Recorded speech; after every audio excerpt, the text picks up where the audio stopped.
Hi everyone, I'm Dale Smith, aka Journo Dale, and we're here to talk about Canadian politics.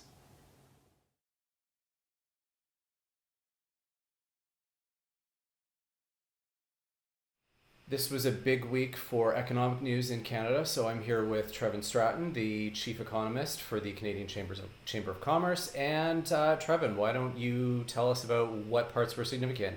We had a big speech from Chrystia Freeland, and we had a big speech from the Governor of the Bank of Canada. And the two leaders of the two main parties also spoke at your AGM. So why don't we start with, let's start with Freeland. Yeah, absolutely. I mean, that was a pretty big speech and pretty big news in the Canadian economy this week. So on Wednesday, we had two big pieces of news. Obviously, the Governor of Bank of Canada announcing interest rates in the monetary policy report.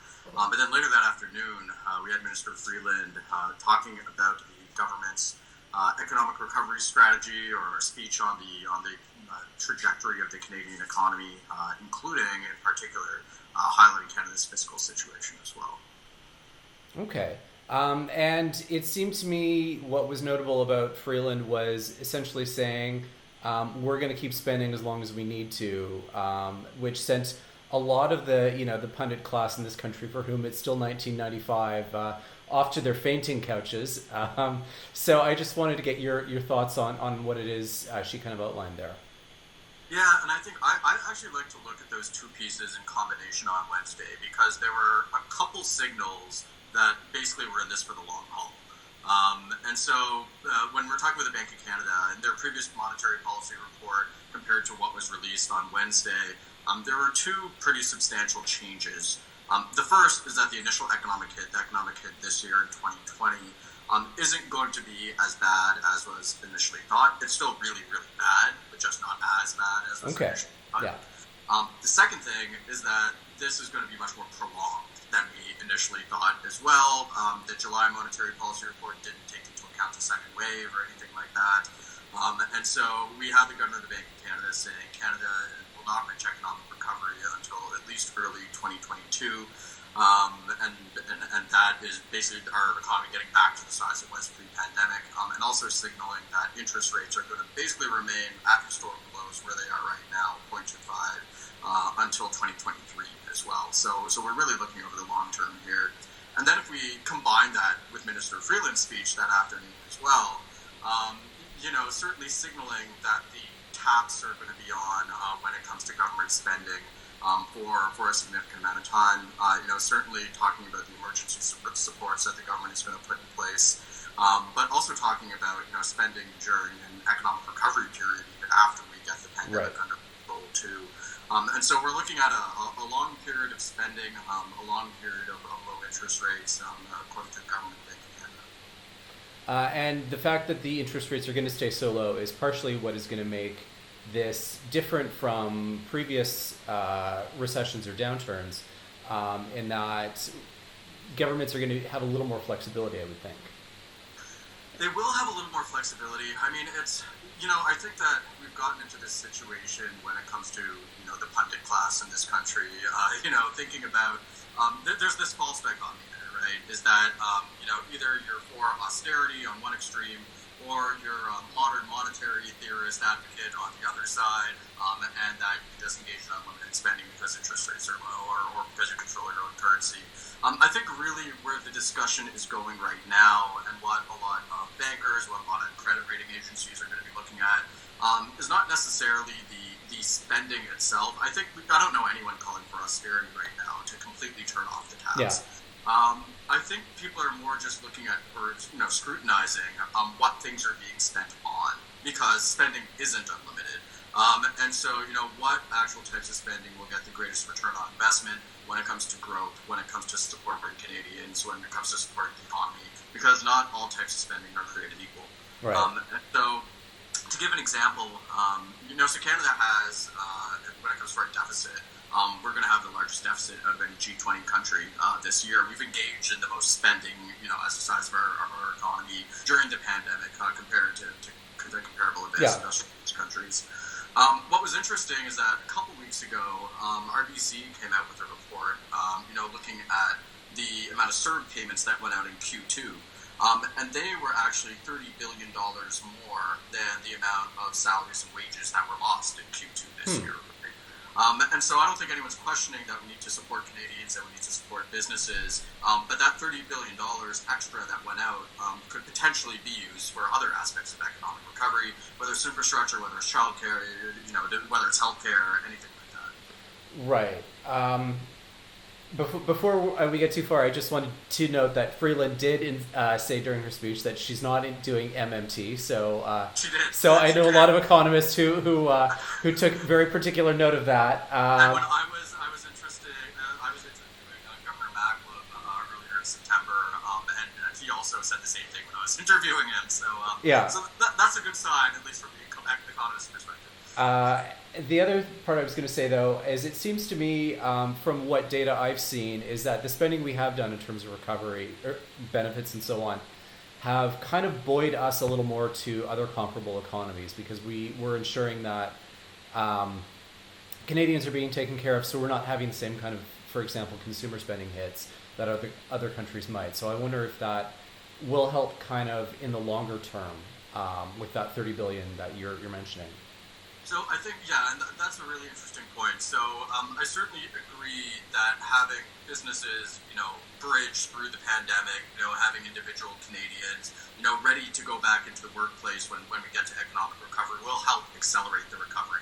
On the flip side, though, if we're talking about, for many years, consumption and housing have been the drivers of Canadian growth, right? Yeah. While business investment has really been declining and becoming anemic in some ways. Foreign direct investment, or actually businesses in Canada have been investing much more abroad as well recently versus in Canada too. And so I think that will be exacerbated even more because of what's going on right now too. With low interest rates, certainly, there is a potential risk of housing markets becoming overheated. Yeah. And certainly we've seen, demand for housing go up, while in some other sectors it certainly hasn't when it comes to the economy. And also when it comes to consumer spending too, if credit is cheap, then it might be encouraging Canadians to borrow more when we get to economic recovery and spending. While business investment, as was in the monetary policy report from the Bank of Canada, is projected to be significantly low until 2023 even. And so that whole situation, might be a problem. Yeah, and it does occur to me that the last round of an economic slowdown, it was more the aftershock where the government turned off the taps and there wasn't enough stimulus in the economy, so the Bank of Canada had to keep rates lower than they should have been for longer, which created the consumer debt situation. So I wonder, are we heading for another similar situation? This economic downturn is very unique compared to other ones in history. I literally wrote my PhD thesis on economic downturns. So what we're used to, like in 2008 or 1929, if people use these examples, is a financial crisis as the catalyst, and then the reverberations going throughout the real economy. What we have right now is a pandemic that's the catalyst, and so we won't really be able to get to economic recovery until we get the pandemic under control. In previous crises, we need to get the financial crisis under control too before we can get to economic recovery. And so, looking at what is going to be happening going forward with potential consumer debt crises is very much going to depend on how long that takes and then what the government does afterwards.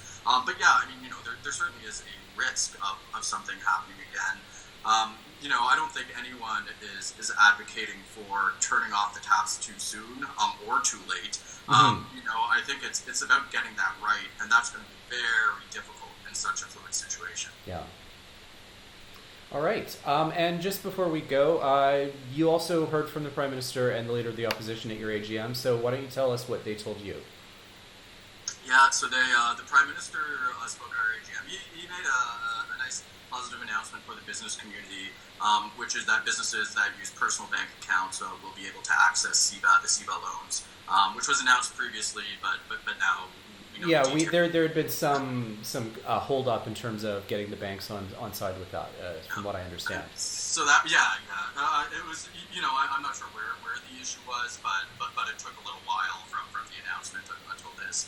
So he mentioned that in his opening remarks. Then in the Q&A session, Perrin Beatty, who's the CEO of the Canadian Chamber, asked him about any sort of fiscal anchor.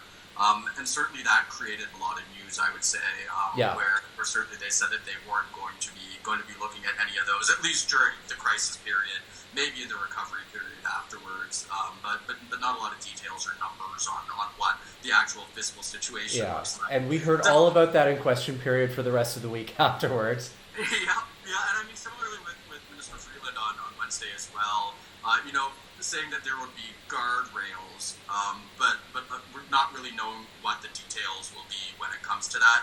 I think a lot of economists, a lot of political pundits out there are really looking towards the fall economic update that should be coming out in November to really get a better grasp of the fiscal picture in the country. Yeah, and also Aaron O'Toole, what did he have to say to you guys?